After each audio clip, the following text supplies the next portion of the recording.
your comments. Now let's look at other stories before we do that. How will the chips fall in the race to replace mbuvi Sonko as Nairobi Governor? Well, this is the question currently boggling the minds of city politicians, analysts, and of course power brokers alike, as President Uhuru Kenyatta and former Prime Minister ODM leader Raila Odinga moved to solidify their Building Bridges initiative formation following the Themsambweni by-election embarrassment. Now tonight, on our last episode of the House of Cards this year, Murimi Mwangi puts things into perspective.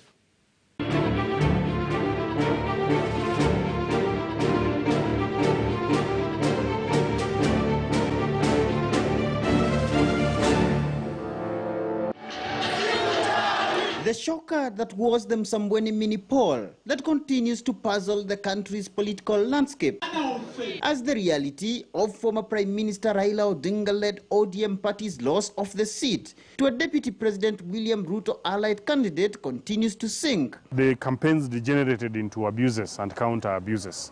The campaign degenerated into BBI and pro-BBI. The campaign degenerated into what positions leaders are going to get in the next, after post-BBI and things like that. But we forgot that this was actually a campaign that was actually for the people of Msambweni. And the Msambweni dust may not settle just yet, as fresh battle lines were drawn ahead of upcoming by-elections in Matungu, Kabuchai, Machakos, and most importantly in Nairobi County, where a gubernatorial by-election is in the offing. A Jubilee ODM axis now looming as Kenyatta and Odinga fight to reconsolidate their Building Bridges initiative formation. I'm certain that will go the Jubilee ODM way, now that we are together. We will have the win. Out of that coalition, you can be sure.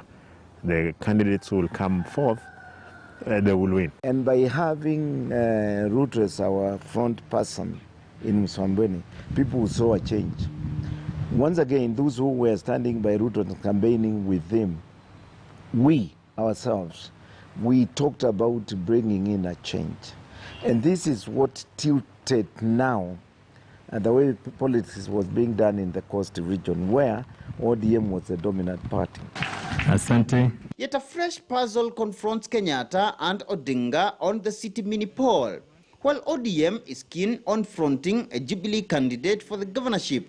The Orange Party is laying claim on the deputy governor post, an ambition already complicated by fresh calls for an opposite gender as running mate, in line with the spirit of the Kenyatta-Odinga-led BBI referendum push.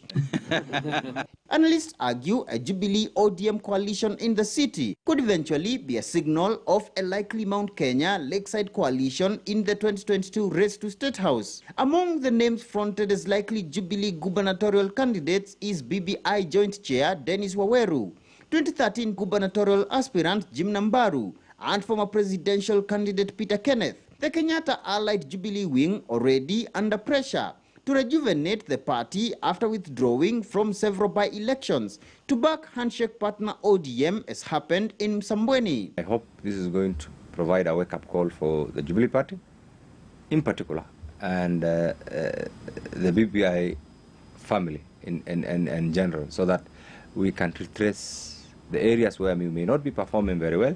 The pressure is on, with the mini polls widely touted as a litmus test to the success or otherwise of the BBI referendum, as the 2022 succession also gathers momentum. Murimi, Mwangi, KTN News.